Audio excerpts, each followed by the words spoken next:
première. Il est 7h30, l'invité café, c'est avec Tita Watoum. 7h30, c'est l'invité café. Bonjour à tous, l'invité café de ce matin, c'est vous, Alban Elacotte, président de l'association Tainui Friends of Hokulea, qui organise l'arrivée de la pirogue double à Tahiti. Bonjour. Alors, l'arrivée de la pirogue traditionnelle le 14 avril dans la baie de Matavai à Mahina, toute la presse en parle ce matin. On précise toutefois que Hokulea a quitté Uapau hier soir.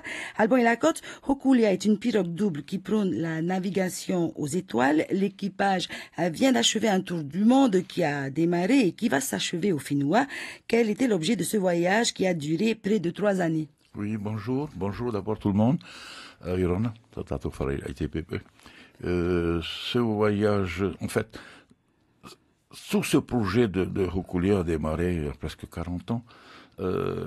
D'abord, il fallait apprendre à mieux maîtriser la navigation sensorielle aux étoiles, car elle était complètement perdue. Il a fallu se réapproprier, réapprendre. Et le premier voyage de Hokulea en 1976 a prouvé que c'était possible et que c'était une réalité. Depuis, ça a été affiné.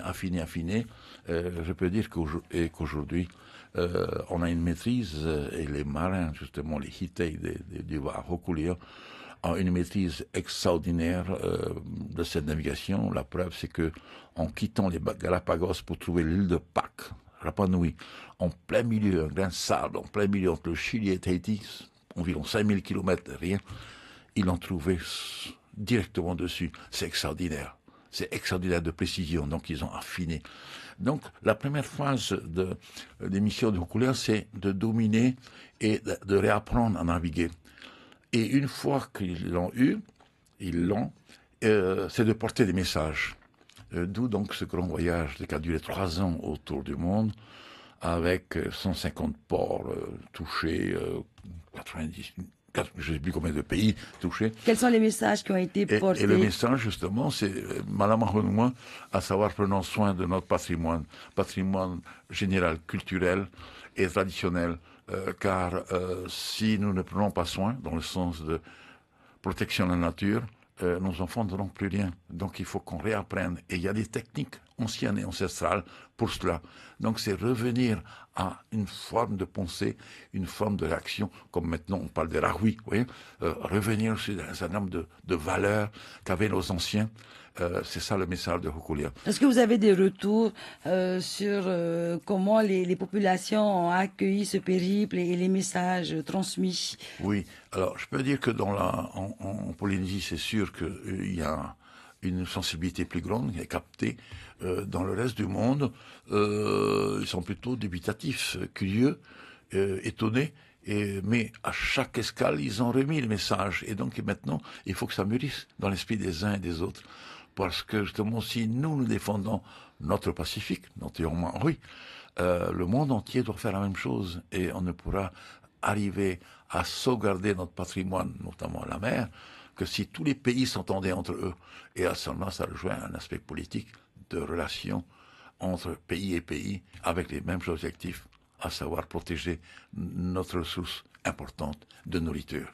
Alors, on l'a dit, Hokulea a quitté Nukuhiva au Marquise hier soir. Il est attendu le 14 avril dans la baie de Matavai à Mahina. Pourquoi ce lieu a-t-il été choisi? Oui, tout simplement parce que c'est un lieu mythique. Les premiers navigateurs sont arrivés là-bas, n'est-ce pas? Wallis et Cook et tous les autres sont arrivés là-bas, sauf les Espagnols qui étaient arrivés un peu avant, mais à Tautira. Et puis Bougainville, le seul bateau français, il était à Hitia. Tous les autres sont arrivés là. C'est un lieu mythique. À la limite, même les premiers contacts réels des Polynésiens avec l'extérieur, les Européens, c'est Matavai. Toutes les premières avec la reine, entre guillemets, qui n'était pas reine, Pourea, toutes les histoires. À la limite, tout est centralisé sur Matavai. Et ça, c'est le premier point. Le deuxième point, c'est que il y a 3 ans, quand on a fait la réception dans les jardins de Paufei, on s'est rendu compte que 5000 personnes, c'était limité, on ne pouvait pas aller au-delà, c'est trop petit. Donc on voulait élargir, avoir plus de monde et intéresser beaucoup plus la population qui pourrait se répartir sur les 1,5 km de plage. Oui, il y a de la place. Et avec le support, bien entendu, du maire de Mahina, qui est engagé totalement dans cette action, car je pense que avec cela encore, c'est un événement supplémentaire, l'arrivée de Hokulea, la Pointe Vénus prendra une dimension encore plus grande sur le plan touristique et autres aménagements. Il y a d'ailleurs des projets d'aménagement et ils seront très importants. Oui. Alors, on rappelle qu'il s'agit le 14 avril, ce sera la 3e arrivée de Hokulea au Fénois, une en 76, une en 2012. À Paoufei. Un vaste programme est attendu le 14 avril avec 9000 personnes attendues. La baie de Matavai sera parée des couleurs royales.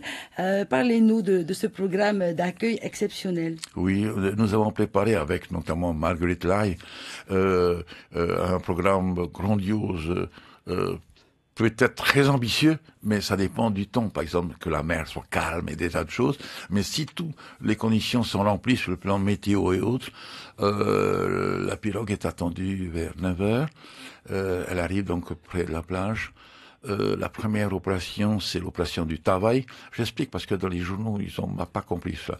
Le Tavai, qui est la purification par l'eau de mer, n'est-ce pas, avant de monter sur la plage et la réception.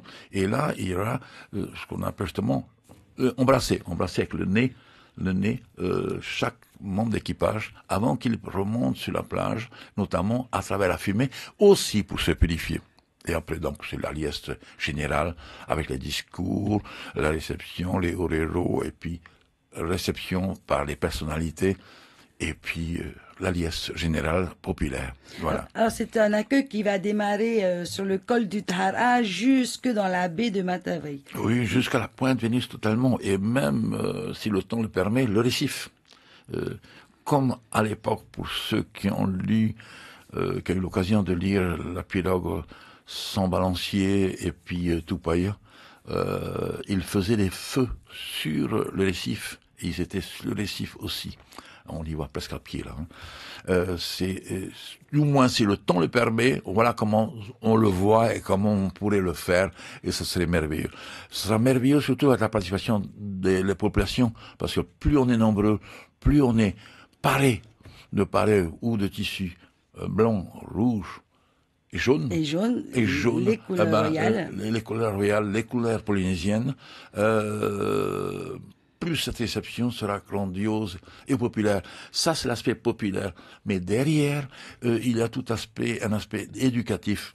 Par les visites qui seront organisées. Oui, avec des on appelle ça j'oublie le terme tout d'un coup. Enfin bref, des ateliers, voilà le terme.